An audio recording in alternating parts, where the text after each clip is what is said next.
Asherlo. It's a big grant. Hello, everyone, and welcome to quite a different episode of Sure It'll Be Grand. Your usually scheduled podcast where two Irish Egypts talk about a single movie has now become an irregularly scheduled podcast where two Irish Egypts talk about two movies at the one time. In something, Yeah, like because we were gonna just review one movie and then you decided, no, Dan, I got an idea here. Yeah, well, look. So last time out, where we to take it back, where we last left 2 off, weeks. a quick recap. Whoa. I had chosen Armageddon to be our next movie we were going to talk about. And after I said that, Dan immediately said, well, you know what I'm picking next? It's going to be Deep Impact. Then I thought, it's hard to talk about one without talking about the other, really. They are, they go hand in hand. They're twin movies, basically. So I thought it'd be fun if we tried something different. So this is the first in a series, well, we hope a series, that we're going to do every once in a while, that we're tentatively calling Splittin Hairs. So we're going to take both movies and we're going to go head to head. We will each argue our cases. We have split the arguments up into a couple of categories that we're going to run through. And we're going to give you the good. I'm not going to mention any bad things about my movie because there are none. And we'll go from there and we'll see what happens. There is no moderator. So. I just want to say one day I want to get like a counter when we watch one of these movies that while we're watching, I have a few things to say about each 2 seconds in the film. So I can just clicker the counter down. Yeah, you get one of those old... in the Tato pack, you got the clicker box thing. Yeah. Was it Taters or Walkers? One of them. No, they came with like links. No, but you got them with crisp packets as well. If you got you had the chance of getting like a little blue envelope where you either got €20 or you like sent off and you got like a clicker on the post. Oh. Yeah, I think it must have been Walkers because Tato doesn't give us stuff. I think it was Walkers and it was like a £20 note. No, it was actually €20 in Ireland. Was it? Anyway, we're gone off topic. This is what we were doing the podcast on. Okay, here we go. Splittin Hairs. Dan, if you could please introduce your movie. My movie is Deep Impact. It was directed by Mimi Leda. You might have seen her direct things like West Wing, ER, Shameless, even The Leftovers more recently. Quite a popular show. I watched like 6 episodes and said, oh, I really like this. I'll come back to it. Never did, because that's how I roll. Same. Yeah, I just found one of the things interesting. It was released by Paramount Pictures in North America and by DreamWorks Pictures internationally. And I kind of forgot that DreamWorks did like non-3D child-centric movies. I don't know. That they're not just an animation studio? I guess. Produced by David Brown and Richard D. Zanuck, and I believe Steven Spielberg was still involved in some capacity. He was actually signed producer up to be director at one stage. Mm-hmm. So the producers wise, so David Brown produced Jaws 1 and 2 and Cocoon 1 and 2 alongside of Richard D. Zanuck, and David Brown also did A Few Good Men, Andrew's Ashes, and Chocolat, which are really fantastic movies. Richard D. Zanuck then by himself also did Rules of Engagement, Planet of the Apes, the 2001 version. That'd be a weird callback. Big Finish, and then Sweeney Todd, The Demon Barber of Fleet Street. Writers are Bruce Joel Rubin, who wrote Ghost, the very popular Swayze movie. Also wrote the musical. So that exists. The Ghost musical or the Deep Impact? There's a Ghost musical, and the same guy wrote it. I thought honestly, I thought maybe there was a Deep Impact musical. Oh, imagine! Yeah, okay. He also wrote The Time Traveler's Wife and Stuart Little. Another writer on the team was Michael Tolkien, not Tolkien, Tolkien. He wrote The Player, Changing Lanes, and Dawn of the Dead, the 2004 zombie movie that probably most people have heard of. The Zack Snyder one. Yeah. Oh wow. Okay. Yeah, that's a fair point. Yeah. Yeah. That's the Zack. Yeah. There you go. There's quite a few big actors in this. Obviously, Morgan Freeman plays President Tom Beck.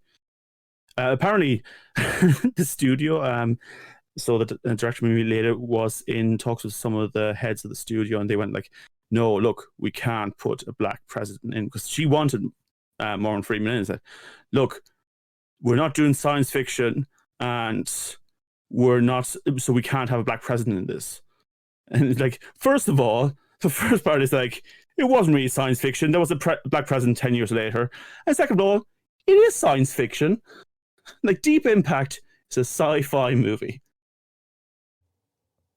I'm confused. Yeah. That was his argument. But they were saying that a black president is a sci-fi? It was like sci-fi. Oh, it was like this convoluted future thing that could possibly happen now. Yeah. Weird, isn't it? It's a weird way to look at it. Yeah. We have Robert Duvall, who plays Captain Spurgeon, and going right into his nickname, Fish. Ron Eldard, Mary McCormick, Blair Underwood, Alexandra Balyov, our Russian nuclear friend on the ship, and Jon Favreau as a guy who dies very fast. And there's quite a few more people on here, like Elijah Wood's in this, obviously, and Tiana Leone. I'm not sure how to pronounce her second name. I'm sorry. Tia Leone?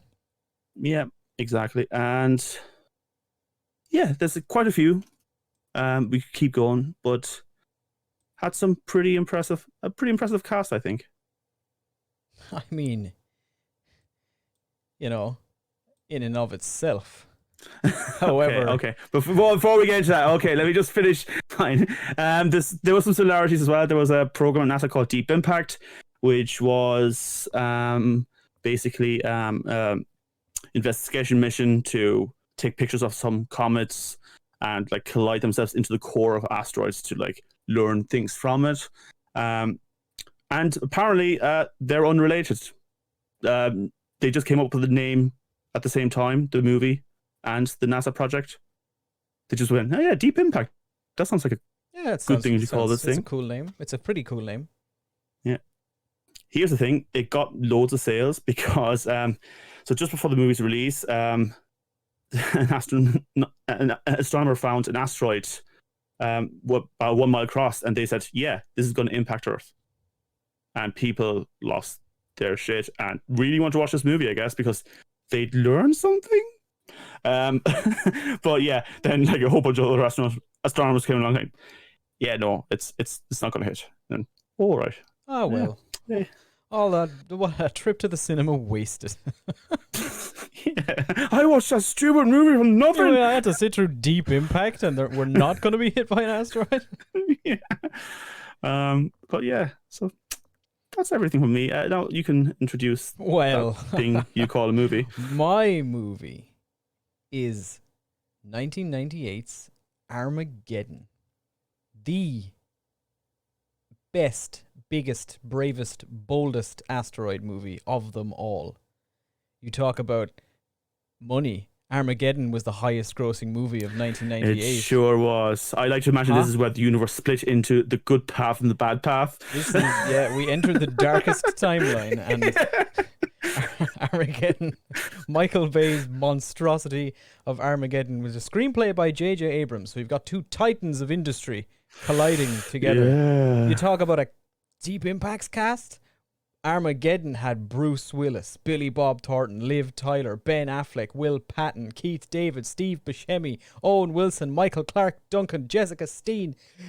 Eddie Griffin is in there even. Remember Eddie Griffin? Oh, he's in the movie. Eddie. Yeah, he's in Armageddon. So it's superior already. Is it? Yeah. No, I'm sorry. Morgan Freeman's worth all of them put together. I'm not. No. Yeah. He just isn't. He's not even the best president in either of these movies. Or in these type of movies. Oh, right? Okay. I mean, it's Morgan Freeman. I don't know how you can have that opinion, but so those are the contenders, ladies and gentlemen. We will each be arguing our cases. We have some categories, sort of. I guess. Sort of. Yeah, tentatively, they're categories. We've split these movies up based on some similar elements that each of them share, which is basically everything. But we went for like 3 big ones. Yeah, it's almost like they're reboots of each other, like where they took the main story and then just changed things up. Yeah, pretty much. And you could look at that in either direction, really, to be honest. Yeah, really, like, very much so. Like I would say, Deep Impact looks older somehow. Deep Impact has that it properly looks like an old 80s Spielberg movie at times, especially at the start and with that soundtrack that it's got on. Not John Williams, I think it was James Horner, but that it does look older than Armageddon. Do you think it's because Armageddon, Michael Bay was trying to create a new way of cinema, like his way, and now that it's popular now, we just assume like, oh yeah, this is the newer way of doing things? I mean, maybe. I think Michael Bay, the Bayisms. Was Armageddon the first, the birth of Bay?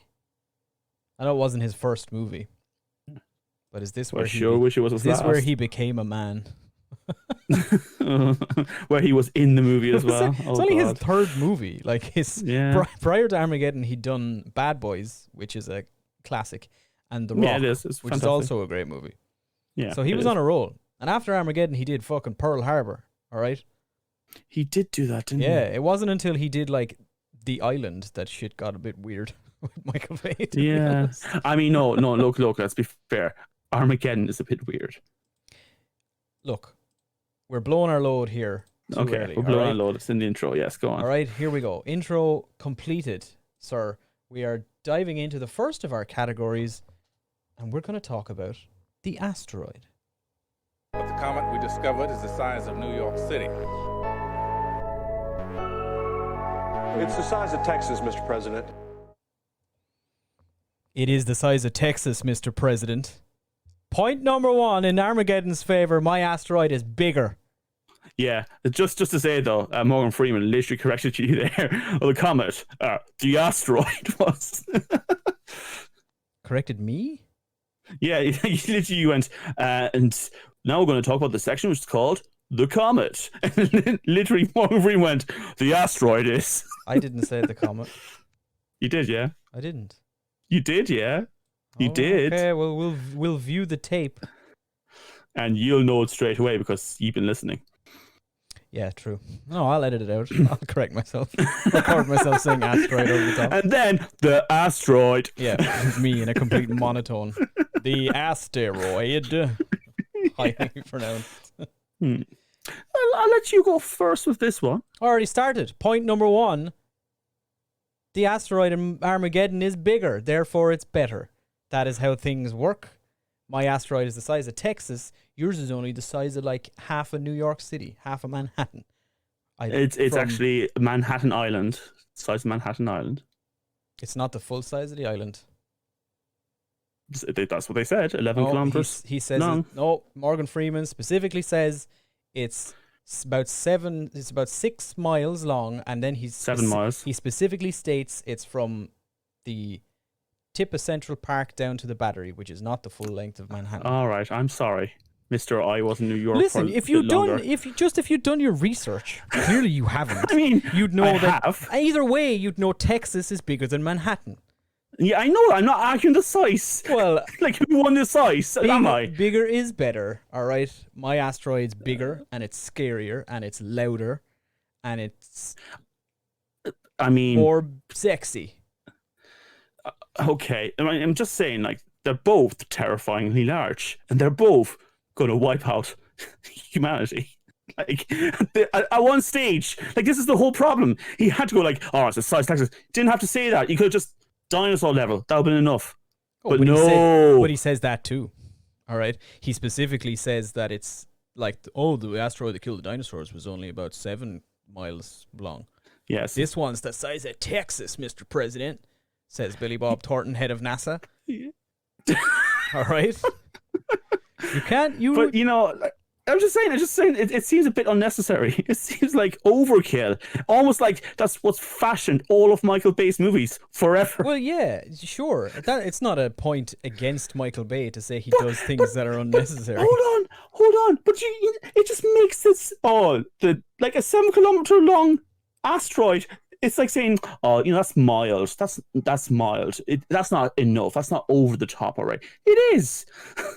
No, I agree with you exactly. You're right. A 7-mile long asteroid, such as the one in Deep Impact, is not enough. It's not enough asteroid. I said the exact opposite there. You're right. It's not enough, Dan. It's not. You need an asteroid that's at least the size of a large US state, such as Texas. Okay. I also love the implication that, the asteroid is a Texan, and Texas is going to collide with the Earth or collide with America. Maybe it's a deep Michael Bay level allegory for Texas seceding from the Union and the crumbling infrastructure of the United States government. Do you ever think about it that way? I think you're the first person on this planet to put Michael Bay and deep allegory together in one sentence. Oh, people and just claim it as a fact. I understand this man. I know exactly what he's going for here. Yeah, That's it exactly worries me that you understand this man. I understand everything about him. Problem. All right, Michael Bay. Me and him share the same palate. We live and breathe the same air, okay? And I know that's what he meant. He meant Armageddon to be a deep philosophical outlook on the trouble between the United States governmental judicial systems, all right? And he succeeded. Cool. I mean, here's a line that I think you'll appreciate. You know the line where Morgan Freeman, President Thomas Beck, he is talking to the nation. And he's telling basically, a glass of water will cost us the glass of water, prices will freeze, wages will not stop, like stay at the same level, all this kind of stuff. And apparently the original line he had in it was like, life will go on, we will prevail. But did you know that there was more to the end of that sentence? Originally it was going to be, life will go on, we will prevail. This is not Armageddon. And then they realized, oh shit, this other movie's coming out called Armageddon, so we're going to take that out. See, that's a bitch move on Deep Impact's part to take that out. They should have stuck. No, I agree with you. If Michael Bay would never, if there was a line in his script that said the asteroid's going to cause a deep impact on Earth, he would have had himself as the NASA scientist that he cameos as in the movie speak that line, and as he says the words deep impact, look straight down the camera and then just turn back and act like nothing happened. All right? Yeah. But here's the thing, okay? In your world, in the world of Armageddon, how did people feel about the asteroid? What was the mood of the people? How was it hidden away? How was it revealed? They're all dead, Dan. All right? Because Michael Bay's introduction of the asteroid to the world is a small asteroid, hits New York City. Yeah. And thousands of people die. Yeah. The asteroid seems to have been picking central areas where humans lived as well. Yeah. Michael Bay, the asteroid, as she is lovingly called Dottie in Armageddon, is a sentient being who is attacking the Earth. All right? Yeah. She's living. She's a she's a horrible ex-wife that's come back to wreak her vengeance on her ex-husband that is the Earth. Michael Bay. Possibly. Sorry, what? Michael Bay is the Earth. Yes. I mean, it would make a lot more sense in his script. But yeah, so it also it attacks things Southeast Asia. I think that's literally all they said. Was it Southeast Asia? Or did they go more specific?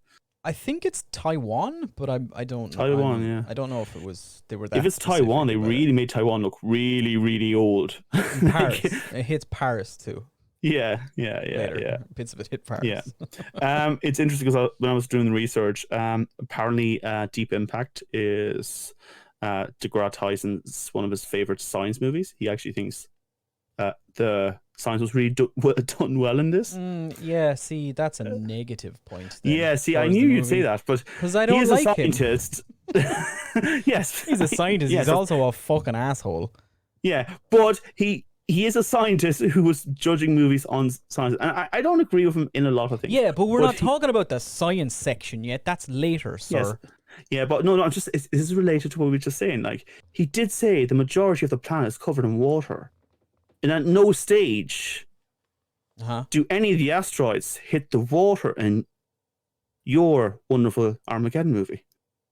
One of them does. A little New one York does. doesn't count. A little one hits the water. All right. No, the one in New York flies cracks straight through the side of the Chrysler building. Like, it doesn't hit the water. It literally again very specific. It's like it had. No, this will be good. Look, you know, I mean, the threat of the asteroid is way more present and immediate in Armageddon. All right. It's a lot more threatening to see an asteroid blow up Manhattan in the opening scene of the movie than it is having your opening scene be diddly fiddly, glorious Steven Spielberg style hope music. Excuse me, did you just reduce all of Spielberg down to diddly fiddly? Yes, I did. All right, and I mean his soundtrack, and it's not even a Spielberg movie, but it's clearly the Mimi later that made this. She probably, had a lot of help, I think. Or there's a lot of hangovers from when Spielberg was supposed to direct it. And the start of this movie, start of Deep Impact, is a child looking at the stars in hope and going, oh my God, aren't the stars beautiful? I love you, my 15-year-old future wife. The start of Armageddon is, this space rock's gonna fucking kill you. Well, no, right? And also, Bruce Willis is an oil driller. I was going to say, isn't that mostly the beginning of the movie? I suppose, okay, let's stand aside for that's the kind of the difference between the two movies, though. It's Deep Impact is about the slow dread building up. You're getting more and more worried as the movie goes on. Like, something that's probably more, realistic. It is probably how people would feel. Like, this is, at first, there's a chance it might hit her. Probably won't. We have a few things in plan. Don't worry about it. We're going to keep everything okay. And then slowly things fall apart. Whereas with Armageddon, it's just like, what? Bruce Willis may as well just jumped on like a fireworks rocket with a cowboy hat, lit it, and flew into space to destroy the asteroid, because it would have been the same movie. Why are you saying that like it would be a bad thing? There is a literal space cowboy in the form of Owen Wilson in Armageddon. There is. All right. Yeah. Who dies without me even noticing it. Going, oh, where is he? Well, that's, a lot of people die when an asteroid is colliding with the Earth. One of them, unfortunately, had to be Owen Wilson. Rest in peace. And I'm going to say, that's probably one of the issues I had with both movies. They really treated this mission to destroy the asteroid like you'd go there and then you'd come back afterwards. And I feel like 1998's space program would not have said, oh yeah, we'll be able to fix something to go out to the asteroid and then leave the asteroid and come back. It would have been a one-way mission in both movies. Yeah, it definitely. I will say Deep Impact gets one thing right, and that is, I guess, the fact that the United States government find out about this giant meteor hurtling towards the end of humanity and don't tell anybody for a year and a half. Yeah. They just don't tell anyone. They're just like, nah, fuck them. They make up some weird, mysterious, that man is cheating on his wife plot to hide their doings. That's pretty realistic. That's pretty realistic, yeah. Whereas with Armageddon, it was just like, hey, Russia, guess what? There's an asteroid coming, it's going to kill us all. Want to help with this? Yeah, bruh. And they did. Yeah, of course they did. Yeah. Because that's how that's how world governments work, okay? Yeah. Everybody's best pals, and we just say, hey, man, I need your help. And also, Billy Bob Thornton, head of NASA, which is a phrase I cannot stop saying because I love it so much. Well, we have the title for the podcast ready. Billy Bob Thornton, head of NASA. It's just like, it could be a nuclear warhead, Mr. President. But it's not. It's a fucking asteroid named Dottie, and she's here to fuck shit up. Nice. Do you want to know a fun fact about the ship, the Messiah, from Deep Impact? Maybe. Do you know why it was called the Messiah, except for obvious metaphor? Go on. Because every person who was showed the set for the Messiah apparently just went, Jesus Christ. So he went, huh, yeah, will you stand? Because it was so big, they just went, Jesus Christ. And they... The set? Yeah, the set for the ship. Like the interior where they shot. Like, yeah, the interior shots, like when they were like just bringing people in, hey, look, have a look at this, and they just went, Jesus Christ. So there you go. That doesn't sound true. That set wasn't that impressive. I mean, it was pretty impressive. It just looked like any other interior space shuttle set. Yeah, but I think they might have used the same one as Armageddon for some of it. No. Like Armageddon had like a cargo bay and everything. Yeah, they had elevators in their space shuttles, man. So yeah. That was the weirdest thing. There's levels. You look at those ships shit. on the outside, and you saw the cockpit, and it couldn't have been as big on the inside as it man. should. Have you ever seen one of those space shuttles in real life? They're I massive. have, yes. They're like 2 stories tall. Yes, but the cargo bay in that is huge. Yeah, like it's massive. 2 stories tall, Dan. That implies more than you 2 need stories. an elevator. It's massive. Well, anything more than 1 story and you need an elevator. No, the dimensions can't have don't stairs. line up. There's no stairs in space. All right. Why not? Because why? You need an elevator. It has to have an elevator. Why? Right? Because elevators are cooler. Yeah, that's pretty much it, isn't it? Yep. Yeah. Elevators are sexy and jazzy. Stairs wouldn't are be great weak. if the servo broke down, would it? No, probably not. You know what doesn't break down? Stairs. Stairs can break. They can break. They don't break down. Well, and you only break part of a stairs usually. You continue. You know, actually, Deep Impact, the Messiah could have done with an elevator because one of their astronauts is like 97 years of age, and he probably can't use stairs. Excuse you, he was the last man on the moon and someone to respect, unlike all the people on his team who clearly didn't respect him because he was only on the moon. Like what? He was only on the moon, but also they're like, you're only here. You're like a publicity thing to put a nice face on the mission, which is true. And then immediately they're like, let's just forget about that. He's cool. I mean, no. I think I'm disagreeing with you here. I think he did have experience. Like he had probably the best experience, but like he's sitting in a chair. It was definitely a PR thing, though. The president, specifically. Sure it was, but it was both. The man was obviously the best expert to put on there because he's not getting up from his seat. He's not going outside. He's just flying. He's the best person at flying it. And he nearly fucked it up. Yeah, because for some reason, like the movie was great throughout a lot of it, but for some reason decided, we're going to go into the tail of this asteroid and then fly up through the tail. All the house-sized rocks fly at us. Yeah, they thought, and that was that's smart. You know what that was? That was his old age addled brain making incorrect decisions. Yeah, he couldn't. He was. That's it. They didn't pre-plan this. They just went. He just went to them. You know what? I will take a spin into the tail instead. No, he eyeballed the whole thing. He just got there and was like, "I'm taking us in." We're like, "No, dude, we have there's an autopilot system." No, man. Back in my day, when I flew to the moon with a toothpick and a paper clip, I don't need this shit. And he just flew them in. Why, if a matchbox had wings, I could fly it. Exactly. That's exactly it.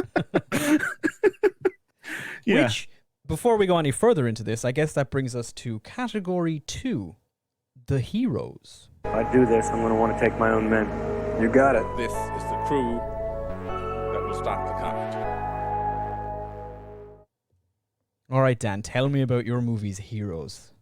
Okay, first of all is the hero we've been talking about for the last 10 seconds, who you've hated on, Robert Duvall as Captain Spurgeon. Or Fish, because sturgeon, fish. He's a veteran who went to the moon, and he's the pilot for the Messiah. Co-pilot, we should say. There are 2 pilots. Mary McCormack as Andrea Baker is the pilot next to him. And they seem to have a real rapport, because by the end of the movie, when they're sacrificing themselves, she looks over at him and says, "Sir, it's been a real honor." And I'm going to be honest with you. I don't think they've had enough story, bar, I guess, being on the ship for 5 months to really have that common respect for each other. We didn't see this relationship grow. It's all off screen. All of it. 90% of everything the crew of the Messiah do in Deep Impact happens off screen. They go like, hey, here's the crew. They're off to save the world. And then the movie's like, 5 months later, here's the crew. Remember all those problems they had 10 seconds ago? They don't have those problems anymore. But don't you worry about it, son. Yeah.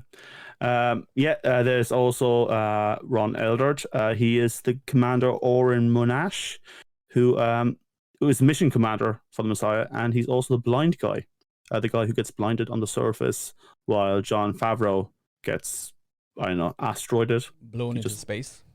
Yeah, just gets destroyed. That's one. Jon Favreau is like the one whose tether breaks and he flies off in space. And they're like, we have to go and save, or what is it she says your one is like, because I remember remarking how it was such a weird moment, because she says it like, we're losing one, or we're losing one of them, or something like that. Not even, she doesn't say, oh shit, no, Gus is free falling into space. We gotta save Gus. We've been in space with him for 6 months. I need to save my friend Gus. It's just, we're losing one of them. Oh. Whoops. The weird thing about Gus as well is that they kind of made him not the most likable character from the start, because when he's at like the little like barbecue party they're having before leaving, like he's over explaining how the asteroid works and behaves. Obviously that's for us as viewers, but he's saying it to a kid. And like one of the guys goes, come on Gus, he's a kid, just explain it simply. And it's just like, Gus, you fucking idiot. What was Gus? What was his role on the team? Gus was the medical officer. Really could have done with him, huh? Yeah, especially when Blind Commander Oren Monash got blinded by the sun. And this is one of the few times out of these two movies where I'd say, as stupid as Armageddon did it, the eye visors were a nice touch in how they did in Armageddon. Because the whole point is, so in Deep Impact, there's meant to be like a secondary visor that shunts over the helmet and they'll be okay. Not looking at the sun directly, but they'd be okay. But it's malfunctioning and they can't bring it down. But Armageddon had a response to that, didn't it? Oh yeah, of course they did. Michael Bay clearly heard your complaints about the ineffectiveness of having multiple visors on space helmets in space. And he thought, rather than have a visor that like is just kind of always protecting you from the sun's rays, he's like, no. That's not cool enough, baby. Check this out. What if they have automatically deploying sunglasses inside their visors that just pop down over their eyes whenever they need to look in the direction of the light? Yeah. And you can't say it's not cool. Or than, a man being blinded because he couldn't put his visor down. Okay, this is my point I'm going to give. It was more entertaining. I don't think it was necessarily cooler or made more sense. Because literally, it's not even like it covers his eyes. It's just like two little slits in front of his eyes. Like it just pops down. It's like those it could have even just like done sunglasses or something. Those are the sunglasses of the time. They're like the little tiny sunglasses that were just cool. That people like Will Smith wore them, I think, probably. When he was the fresh I think he wore Prince. Wild Wild West or something, didn't he? Yeah, sure. I don't know. When in his Fresh Prince days, he wore those little sunglasses. Then there was Blair Underwood, who played the navigator of the Messiah. Again, he didn't have much to do. He was which one was mostly the black fella. Ah, right. Yeah. And then you had Colonel Mikhail Tulchinsky, who was easily like the most likable member of the team because he had a personality, Yeah. Look, here's the thing, right? I understand because this movie was all about trying to make things seem realistic. This was set in a proper real world, so it makes sense that they got like Spurgeon or Fish as the head guy, because they went, oh shit, we only have like a year to do this. We can't train someone to get to the expert levels as anyone else does, like. And that's why they know, literally. Well, Dan, funny you should mention not being able to train people for a mission in space. Yeah, it's funny. In 6 weeks, all right? Yeah. But here's the thing. Anyway, before we get there, right, this is where we kind of converge in a weird way. they land on the comet, which is a lot more common. I'm actually not sure, scientifically speaking, which comet is more realistic, because I've heard more like a cheese holy sort of comets before. Comets have loads of holes in them and they're kind of broken up a bit. I've heard of those. I've also heard of the ones that we see. It's a bit more solid and there's a few gaseous explosions, sure, but but yeah, so they're sent up with a thing called a mole, which is a digger to dig about 70 meters into the core of the planet and then blow up. Or it gets stuck at 70 and it's meant to go deeper, and then they hope that it would blow up the asteroid and everything is fine. And that's quite close to what happened in Armageddon 2. It's the thought process is different, I think, in the movies. Yeah. Because in Armageddon, they're like, well, why don't we just blow the thing up? Let's just shoot a bunch of nukes at it and blow it up. And some guy is like, listen, I'm a genius, okay? That's not going to work, all right? Who told you that? Who told you that? The president's science advisor? Well, I went to college with him and he got a C in geometry, so don't listen to that dickhead. Listen to me, random unnamed NASA scientist number 2. Okay. Never gives a point why. He just says, it won't work. He's just like, no, you have to. The exterior of the asteroid is too tough. We have to drill into the asteroid, and then so NASA are like, all right, fine, let's do it. We need to enlist the aid of the world's sexiest bald oil driller, Bruce Willis, aka Prince William, aka. He's practical. Yeah, I saw it. Yeah, aka Harry Stamper. Yes. Which is a brilliant name. The meanest son of a bitch on an oil rig this side of Tennessee. Shoots guns on an oil rig, that kind of guy. Yep, shoots guns on an oil rig, like tries to kill people, is super protective of his daughter. But here's the thing, right? It's not just Harry, because they bring Harry in and Harry's like, he inspects the drill that that he invented, that NASA have secretly stolen from him, the plans for it. And he's like, you guys can't even build the drill properly. How the hell are you going to do it? Drilling is an art, not a science. I've been doing this my whole life and it still throws curveballs at me. I know how to drill anything. I can drill anything is his basic life motto. He's drilled on every continent, every environment. He's drilled on every continent from here to Alaska. That's not a continent. Moving on. Texas is a continent. Yeah, sure. Yeah, why not? But he's like, nah, bitch.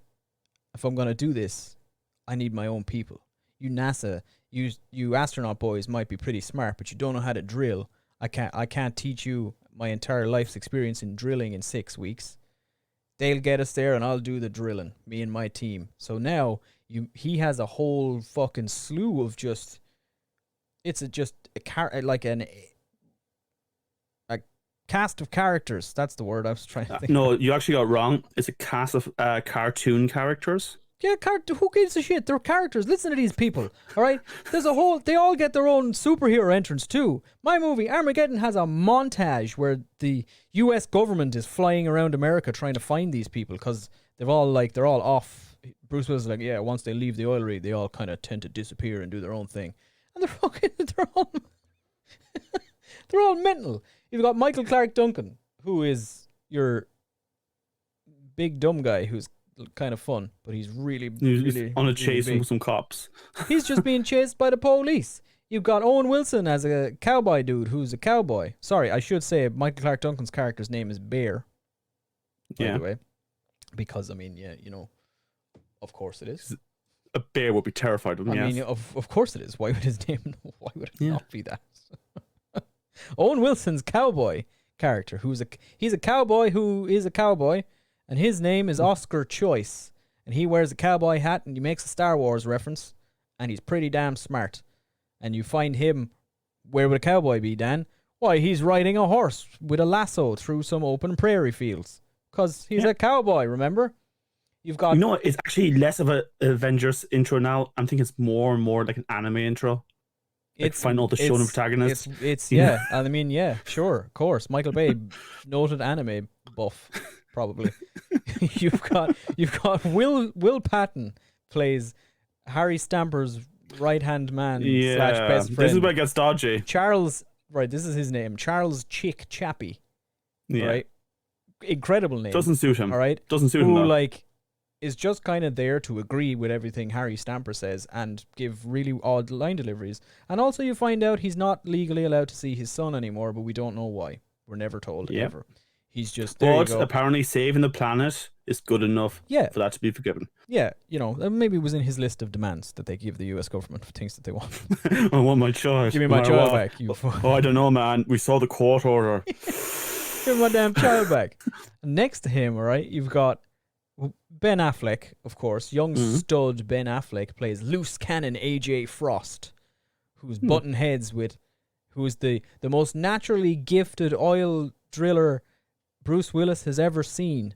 And isn't evolution amazing? It's crazy. Yeah, it's crazy. And also he's like sleeping with Grace Stamper, played by Liv Tyler, who's Bruce Willis's daughter. So they're like button heads all the time, and they're like, we don't, but I need you on this rig, AJ. I love him. I love him, Harry. But I need you on this rig, AJ. I can't do it without you, son. Blah, blah. That's, I don't even know. I wouldn't join you if the world was ending. Well, funny you say that, but he's here and he's a loose cannon. He doesn't play by the rules, all right? He's the one you got to watch. He's the one that NASA are always like, you really sure this is your last chance to change up the crew if you don't want Ben Affleck coming along? This is the plan's going to be destroyed. And it might end. I'm just saying, this man thinks he can like feel machines or whatever. I don't know. I feel like he should have had a trump card that when he said no, he said, I'll give you $1 billion. Like the government just said, look, anyone who says no, just say you give them $1 billion. We'll do it. We'll do it. Yeah, why not? Sure. I'm sure they won't do it for $1 billion, $1 trillion. Probably off you go. Come on. I'd do it for $1 billion. I'd do it for $1 million. Who am I kidding? I'd probably do it for like $5. Probably do it for free. Anyway, next on the list, on the rogues gallery of the Armageddon crew. Very much a Suicide Squad-esque movie, isn't it? Yeah. Steve Buscemi plays a man named Rockhound. Super genius. Who is a literal genius. As he says in the movie, he got multiple PhDs in geometry and physics by the time he was 22. And people said, well, why do you work on an oil rig? And he says, well, because the pay is good and they let me use explosives. Which is a fair point. So he's a genius, but he's also insane. Do you think many oil rigs use explosives? I don't think they do at all. But they probably have access to them, maybe. So maybe Bruce Willis is just... We never use them, but we have a store of them in case. Bruce Willis would probably be capable of securing explosives, I think. Yeah. In real life too, I think Bruce Willis knows Look, any oil diggers on here, just correct us, Yeah, get in touch, oil drilling nation. Yeah. Hashtag oil digging nation. Yeah, I suppose. Yeah. And also, to round out the cast, you have an Irishman who says 2 lines in the movie and then is never heard from again. Yeah, I think I missed him.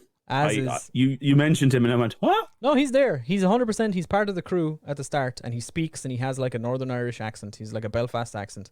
And then I think he dies when the first shuttle crashes. He's like one of the, he just is dead. And that's it. They don't mourn him. They just move on. But that's it. And these are just a bunch of down-to-earth good dudes who like strippers and cocaine and rock and roll. They're not down-to-earth. Don't you fucking dare. They're just not down-to-earth. They're the regular... What kind of...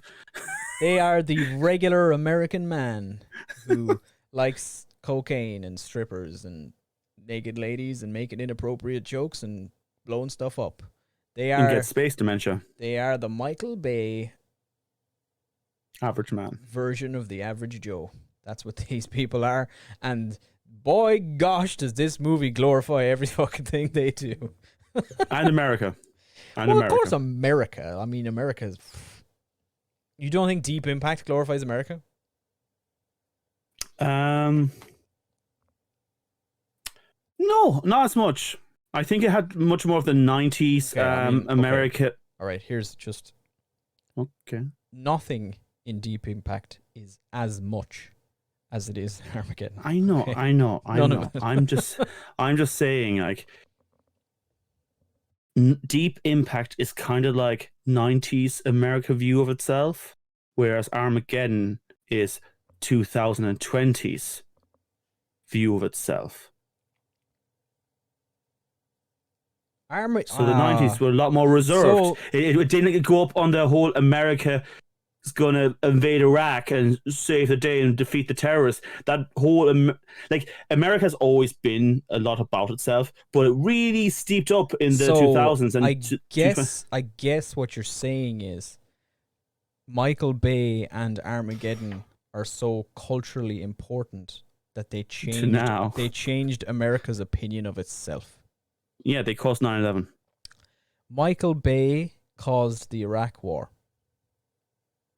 That's going to go really well on our statistics of this show.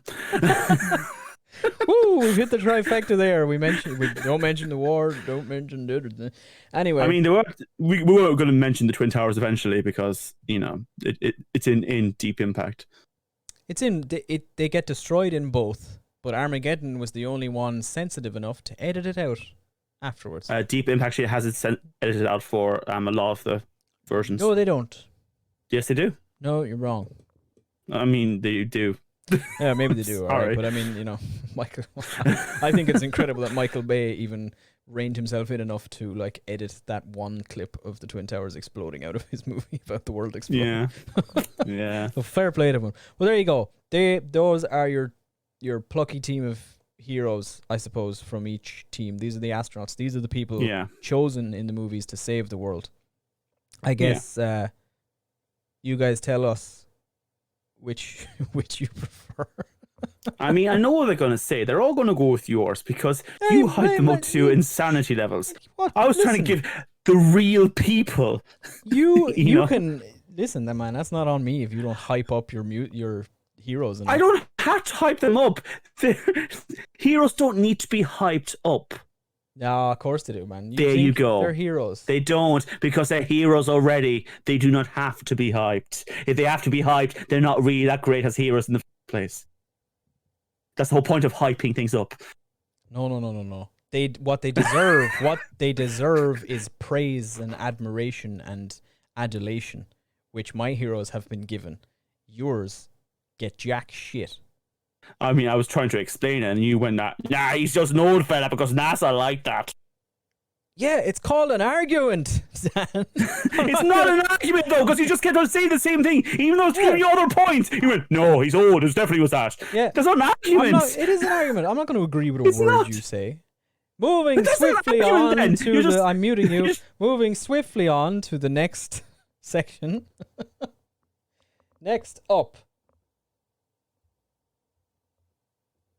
This one, all right, it's the science, okay? There will be a very large tidal wave moving quickly through the Atlantic Ocean. It'll be 100 feet high, traveling at 1,100 miles an hour. It's faster than the speed of sound. He's got space dementia. Space dementia. I win. I win. My movie wins. Do you win because it has no physics in it? My movie wins. My movie has space dementia. I win. I don't think... Do you have space dementia? End of story. Okay? My movie has a character, a tight close-up of an intense moment of a character literally just saying, he's got space dementia. A lot of your movie was me saying, wait a second, that makes no sense whatsoever. And then you going, very much like Homer Simpson's in that episode where they go to Africa saying, Daniel, what did NASA just tell you? Yeah. What did Billy Bob Thornton, head of NASA, just say, Dan? I mean, come on. Look, here's the thing, all right? Fuck science. Who needs science? Not me. Not me. Not Michael Bay. No fucking thanks. If there was any sort of real science in either of these movies, everybody would just die. And that'd be it. We'd all be dead. That'd be the end of the movie. Obviously, there's some suspensions. No, so why not just say, fuck science, man. Let's just have a cool movie about astronauts drilling holes in space. Because it's a sci-fi movie. Yeah, fuck it, man. The fiction element is much more important than the science element. No. Science fiction is all about how people deal and how they cope with scientific truths. And that is what Deep Impact actually bothers to do. Mm-hmm. Whereas Armageddon simply doesn't. No. But I mean, if you're gonna look at an Armageddon and even one say this doesn't make sense, just turn off the movie. It's not for you. Go watch something else, because you shouldn't be here. You shouldn't be watching Armageddon. You shouldn't be watching a Michael Bay movie. Just go read Neil deGrasse Tyson or Isaac Asimov or somebody. All right, you'll be fine. Don't worry about it. I mean, it's just poor science fiction then. Listen, Armageddon. You're just watching things that are pulled out of no. Armageddon. All right, go ahead. No, go on. Armageddon is about as science fiction as Star Wars is. Right. Which is to say it's not. Yeah. And I think most people would now consider Star Wars more of a science opera than science fiction. Yeah, that's what I'm saying. Yeah, but it is trying to say, use science of the time. That's why they talked about getting a drilling team. They're bringing engineers and experts of fields to try and save the planet. That's the basis of science fiction. They're bringing oil drillers to go to space. Yes. And they're engineers. What do you think oil drillers are? He designed the oil drill. Bruce Willis is just a man who fell in love with oil drilling. All right? At a young age, he saw an oil drilling thing on TV. And he just went, that's me. I've found my purpose in life. I must drill holes or I will die. All right. Well, look, we can look at some of the science anyway. So, obviously, as we said before, the asteroid in Armageddon is far, far bigger than the asteroid in Deep Impact. So the one in Deep Impact, they try to stick close to, like, what if there was an asteroid impact the same as the dinosaurs? You know, it would still wipe out all of humanity if humanity didn't go underground, try to stop it in some way. Whereas I think with Armageddon, it's straight up, again, it pushes it to the lunacy levels and just says, no, you have to do something, or straight up, no life will exist. There are no bunkers to hide away from the Armageddon asteroid. Oh, yeah. It's way too big. There's no, like, I think if the asteroid in Armageddon hits, just the Earth is no more. There's nothing. Yeah, it's gone. It's vaporized. Yeah, no, straight up. You'll have a chunk. You know, if anyone's ever watched Adventure Time and they show a picture of Ooh, which is the planet, and it's just like a corner of it ripped away. That's what I imagine would happen if a Texas-sized asteroid hit Earth at like far faster than the speed of a bullet. You know? Yeah, pretty much. Yeah. So if we want to talk a few more science things, gravity-wise, it doesn't. There's Armageddon kind of forgets about gravity altogether. Armageddon specifically writes in a reason to forget about gravity. Go on. I missed it first time we were watching it, but in Armageddon, they state that all of the rovers, whatever the fuck they're called, the things with the drills in that they're driving around on, and everybody's suits have like little reverse jetpack things on the back of them that are keeping them all down. I hate that even more. But it's there. It's there. Yeah, but I mean, literally anything falling, or like we saw other things like machines they put up falling and stones they had falling, and all of those still fell at Earth gravity speeds. Yeah, they had. So did they have little jetpacks attached to everything in the area? Yep. On the grassy plate, the grassy area, by the way. Yep. Because there's a good few scenes where they're just recording. It's just him walking up a grassy slope. Yep. It's not even hidden away that much. Yep. All of it. They all had thrusters. Yeah. Now I was listening to it there. Obviously, so what happens in my movie Deep Impact is the asteroid gets broken up, but it's a failure because they weren't able to get it deep enough, and the asteroid gets split into. Let me just remember the name. The big asteroid Wolf, and then the smaller one, Biderman. And Earth is just like, yeah, it'll still hit Earth. Both of them will still hit Earth and mess everything up. And the Biderman asteroid actually does come down and hit Earth. And it's just off east of America. And you just have this 100 feet, even though some facts online said it was 400 feet high, which makes more sense if you compare to the buildings in New York. And it just basically destroys all of Europe, a good chunk of Africa, and the entire East Coast. You know, and Neil deGrasse Tyson was actually saying, like, that's probably like the most realistic thing to happen in one of these movies, just like a big tidal wave from an asteroid impact, just obliterating everything on its path. And like, so with your movie, we obviously had a few different things. You know, the asteroids hit New York, Paris, and Thailand or Taiwan. I think it's, I don't know, it's somewhere vaguely in, it's Shanghai. Yeah, okay. It's Shanghai. Okay. It hits Shanghai, and that's why. Yeah, it just hits urban centers for some reason. Yeah. And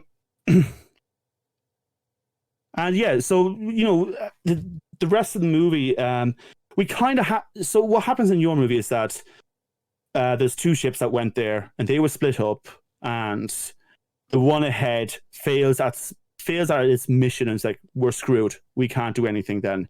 And then the secondary ship, people with Ben Affleck's team are able to catch up with another drill and give it another shot. So there's very much a movie like, oh, we failed on the first time, like in big Deep Impact, but they'll basically sacrifice themselves, or at least one of their own, to save the day and destroy the second one. And that's what they did with Wolf as well in Deep Impact. They were able to basically, which is cooler than Armageddon. It is cooler because they flew their spaceship with nuclear warheads attached into the core of the asteroid to blow up the entire thing. And that's cooler than what happened in Deep Armageddon. It's cooler than Bruce Willis blowing himself up with a thumb trigger? Yes. To save... Flying a spaceship with nuclear weapons attached into the core of a planetoid is cooler than... You think it's cooler than a man finally coming to terms with his own mortality and finally, for the first time, accepting the man who would be his son and telling Ben Affleck, I love you, Ben. Look after my daughter. You know, it's really interesting because for a long time when we discussing this, that sort of like emotional human thing would have been on my side of the table. Whereas the crazy, we're going to fly a fucking spaceship into this core of this asteroid and blow the fuck up was more your domain. It's all about how it's presented, isn't it? It's presented a lot cooler in Armageddon. How? Aerosmith soundtrack. Fuck. I mean, I have an Aerosmith soundtrack. Yeah, I mean, you know, I was getting a bit annoyed there with you of your arguments, but that's a fair one. Yes, science sucks. I win again. Let's move on. The final section. Was it engaging? But how bad does it make you feel? How bad does it make you feel, Dan? Okay, so I'll say this. Like, we watched both movies, and like I watched Armageddon, and as much as I said all the shit I did about Armageddon, it's still a thrilling, very enjoyable movie. It's dumb as fuck. It's stupid. But it's a fun movie. Like, you know, you're like, oh yeah, nice. It's that kind of thing. It's explosions and dumb shit, you know? Mm-hmm. Whereas I feel Deep Impact. So I've said this before. I'm not sure I said it in this podcast, but I genuinely have a fear of asteroids hitting Earth. Like, it's like this thing that gives me a daunting feeling. It's very uncomfortable for me to even think about, because there's not much you can do about it, you know? So I look at Deep Impact, and I think it builds that tension up beautifully because it addresses so many things. You could say, oh, we're going to go out there and all the population are going to stand in the background and don't have much to say. But he addresses that by saying, like, wages won't change. We're going to have no riots. We're going to live on as normal for the next while, and we'll peep in every few months to see what's going on. And our best hope is that it probably won't hit Earth. We'll probably be okay. We're just doing things in case, and things getting progressively worse. And then, governments having to make harsher choices, like saving a certain amount of people and openly admitting, like, most of you will die and we can only pick who we need to rebuild society. And these are all kind of things I think about with asteroids. And I think Deep Impact takes its time in letting that fear kind of creep into you. Look, I think it's kind of perfect in a sense for me that both of these movies exist and they both came out at basically the same time. Because whatever you want in your asteroid is going to blow up the world movie, you can get it in one of these two movies.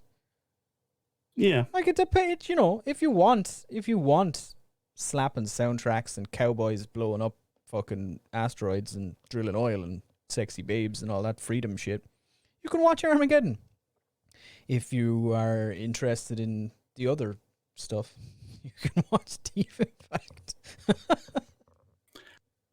I don't know. I guess I think Deep Impact is more important because it does address a serious danger, arguably the most serious danger to humanity.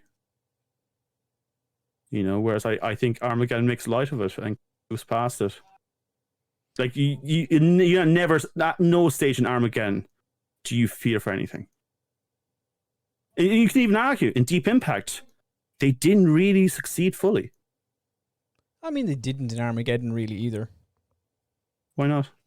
Because, like, multiple large populated areas were destroyed and martial law was declared in 36 countries across the world. Yeah, no, I don't think that's like a failure of countries to call in martial law when literally the entire population is in massive, massive danger. That's just what would happen on Earth in those times. So you're saying Armageddon is realistic then? Well, I mean, in that regard, yeah, they did one right thing. I'll take it. Everything else, not so much. Also, I'm just going to make a point. Like, the entire East Coast of America was wiped out. Most of Europe and a huge chunk of Africa. Like, that is a greater failure than anything that happened in Armageddon. I mean, in Armageddon, we lost New York City. That's basically the only important thing in the eastern seaboard of America. We lost Paris. That's basically Europe. And we lost Shanghai. That's essentially all of Asia. It's a very American perspective. Congratulations. I am one with the Bay. Okay. I spell Michael Bay's last name B-A-E. Yeah. I got that. But yeah, so I mean, that's kind of my look at it. I think it's a topic, I guess, that should be more prevalent in people's thoughts, especially when it comes to like funding these things and studying space. I'm okay with taking light notes about space travel and even saving the planet from massive disasters. And like I said, I enjoyed Armageddon, but I mean, maybe it's a personal thing, but Deep Impact hits on a lot more things inside me, like a lot more, not even just depth-wise, but like it seems to, like, it has a bit of strength to it. There's this density to what happens in Deep Impact. Yeah, I mean, you're not wrong, I guess, in what you're saying. But I mean, I suppose both movies are engaging in that sense. They hit different points and they offer different stimuli But they're both engaging movies. Yeah, but I don't think it's a total or system when it comes to engagement. Like I just think Deep Impact is far more engaging. Like,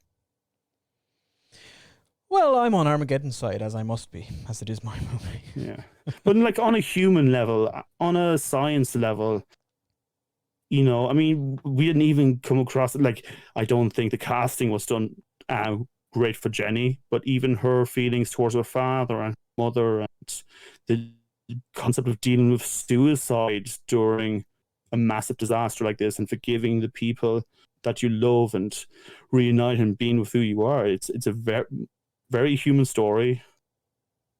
I mean, I think that's the entire movie. It's humans trying to do things for humanity's sake and each other. And I guess that hits a few more notes for me. I mean, I think you have that in Armageddon. It's just kind of blurred a little by all the like air horns and American flags. Yeah, I mean, you get a few scenes of people standing up in different parts of the world and praying and all this kind of stuff. I like that they included the rest of the world because, to be fair, one thing you can say about Deep Impact, they kind of ignored the rest of the planet. They just went, yes, and Europe died too. Yeah, Europe was killed on the way back to its home planet. Yeah, that's it.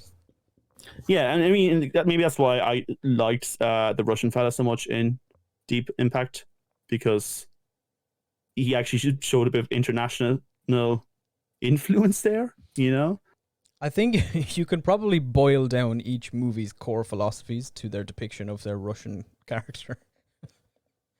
Yeah. Oh God. Yes. That's each movie has a Russian cosmonaut who is like helping the crew. The otherwise all American NASA astronauts. There's one cosmonaut involved, and they are very different characters. Yeah, I suppose it talks about like the kind of duality that America has of Russia. Like there's the view that Russia is one of our main competitors. They are very intelligent. They're very good at science. They're very sturdy people. You know, and then there's also crazy drunk Russian guys. You know, like space, it's that space dimension. Yeah. Did he have space dementia too? I'm pretty sure he was up there for like 8 months, and he hadn't spoken to another human before he met the rest of the guys. Yeah, that's true. Space dementia. Well, there it is. We've split the hairs. We've done it. Armageddon versus Deep Impact. I hope you guys liked it. Let us know, I guess. What do you guys think? Which is the superior movie? What's your favorite? Armageddon or Deep Impact? Is there another giant asteroid hurtling towards the Earth movie that you would consider? In 1998 specifically, specifically one that came out in 1998. Yes. I'm not accepting like Greenland or anything that came out recently, all right? It must be 1998. It was a good movie. Great movie. I like Greenland a lot. Yeah. Yeah. And that did the whole daunting thing as well very well. Yeah, true. Yeah, good movie. Anyway. Yeah, so I don't know, just let us know. Sound off wherever the hell you like to comment, whatever messages you want to send us. Yeah. Armageddon versus Deep Impact. We will return next week back to regularly scheduled programming. We return to our main series where we will be covering. It's my turn. Yeah. And I'm going to be honest with you folks. I've been thinking about this 2 movie thing for so long. I didn't actually choose one for next week. But I'll give some clues out in posts throughout the next week on every day, and you can guess it. It's Treasure Planet.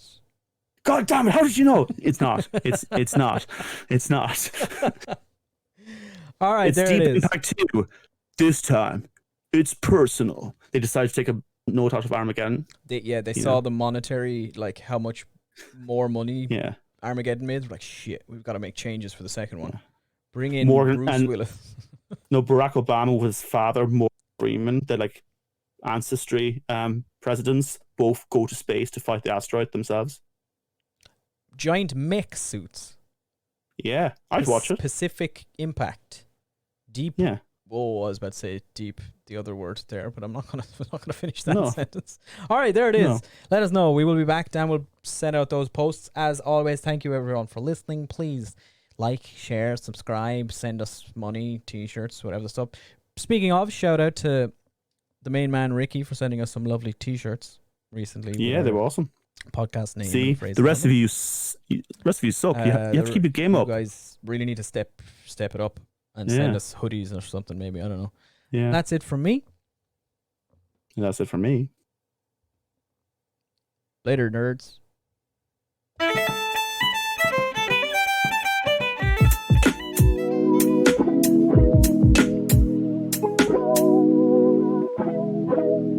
Asherlo. It's a big rant.